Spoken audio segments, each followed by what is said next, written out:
The Brutally Delicious Podcast. The Brutally Delicious Podcast. The Brutally Delicious Podcast. The Brutally Delicious Podcast. What's up, everybody? This is Dark Macek with Brutally Delicious, coming at you with a review of Freedom Call's brand new live album, The Metal Fest. So I kind of lied. It's mostly a live album with a brand new studio track. For those who are not familiar with the band, Freedom Call is probably the happiest band in all of metal. There's a song on one of their early albums called If I Could Turn Back Time. That's the only thing I can think of right now that is not explicitly optimistic, happy, gleeful, mirthful. I'm running out of synonyms. On my old dating profile, I used to refer to power metal as all the energy of Slayer with none of the daddy issues. Basically, Freedom Call encapsulates everything positive about metal. So, going back to when I was like 12 years old, one of the most formative albums of my life was Kiss Alive. And growing up with that one made it really hard to branch out into other live albums because Kiss was just so bombastic, nothing else lived up. This one actually was awesome, though. It made me feel like I was there. I saw Freedom Call back on 70,000 Tons of Metal earlier this year, and I really thought I was reliving it.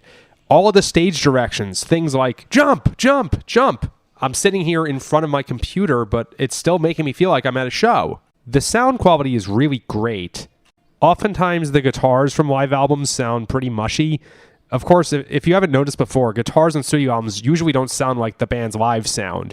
And while it might sound great in the concert hall, it's probably not going to sound great when mic'd and mixed. The person doing sound at a concert doesn't have to worry about how it's going to sound on AirPods, for instance.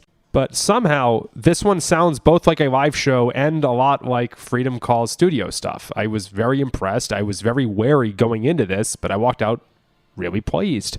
So the highlights from the live album were Union of the Strong. That's a really great one to kick things off with. It really made me think I was there again. Sail Away was a highlight when I saw them earlier this year. Of course, M.E.T.A.L, M.E.T.A.L, as well as Metal Is For Everyone. Far Away is one I'm not sure I'd heard before, but this makes me want to go back and listen to whatever album that is.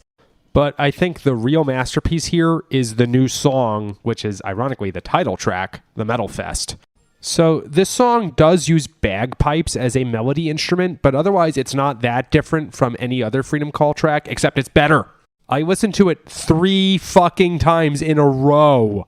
I don't think I've done that since I was 16 years old and Megadeth's Head Crusher came out.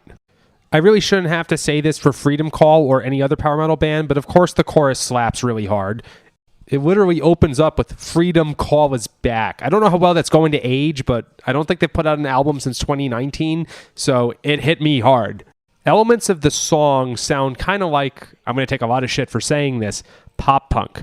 Sam Topman and Herman Lee had this Twitch series during lockdown era when they would write songs in the style of other artists. And one of the ones they did was a pop punk song. You should really go listen to this. It's fucking amazing.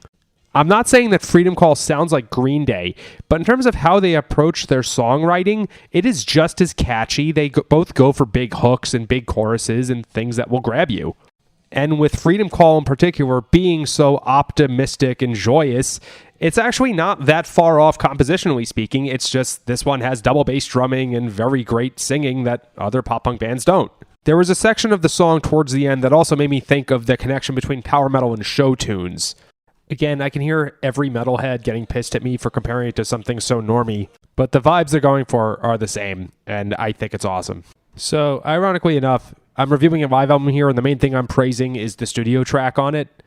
Going back to the Kiss analogy, Kiss Alive 2, I think most people actually like Side 4, which is the one that had Rocket Ride and Larger Than Life and all the other studio tracks. So if I had to sum this up, I'd say 2 things. 1, go see Freedom Call live. If you can't, this is a great substitute. 2, listen to the studio track, The Metal Fest. Rock on, dudes. Ever wonder what a punch from Elton John feels like? Or how you'd cope with having turned down the chance to be in Nirvana? Or what signal Keith Richards gives when he wants you to get the hell out of his hotel room? Fans of Too Much Effing Perspective don't have to wonder, because they've heard these exact stories and a jillion others on our podcast. I'm Alex Hoffman, former tour manager for Radiohead. And I'm musician and comedy writer Alan Keller.